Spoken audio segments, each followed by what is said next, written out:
میری دیرینہ خواہش تھی کہ میں اپنے علاقے کی ہنرمند لڑکیاں اور عورتیں جو عرصہ دراز سے کام کرتی آ رہی ہیں ان کے ہنر کو دنیا کے سامنے لا کے اجاگر کر سکوں، کیونکہ سب سے بڑا ایشو جو ہمارا ہے وہ غربت ہے،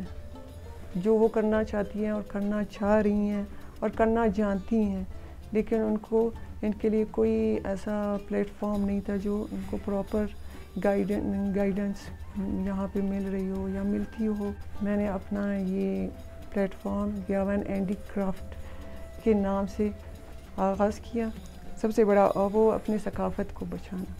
اور اپنے ثقافت کی جو پرانی اشیاء ہیں ان کو نئے فیشن میں ریوائیو کروانا۔ سر ہمارے ایریا میں تو ظاہر ہے عورت کو تو کافی مشکلات پیش آتی ہیں گھر کی طرف سے، فیملی کی طرف سے،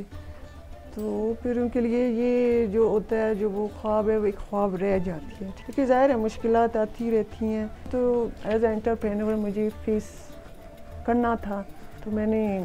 بخوشی فیس کر یہاں پہ جو میں نے اسٹارٹ کیا ہے تو وہ قالین بافی کا ہے، کیونکہ ہمارا جو ہاتھ سے بنی ہوئی چیزیں قالین ہے تقریباً ٹوٹلی ختم ہو رہے ہیں، تو میں نے ان کو جا کے تلاش کیا جو لڑکیاں کر رہی ہیں، پھر ان سے بات کی، پھر یہاں تک لے کے آئیں، پھر یہ کہ مشینریز لینا، تو وہ یہاں پہ آ رہی ہیں اور اپنا ہنر دکھا رہی ہیں۔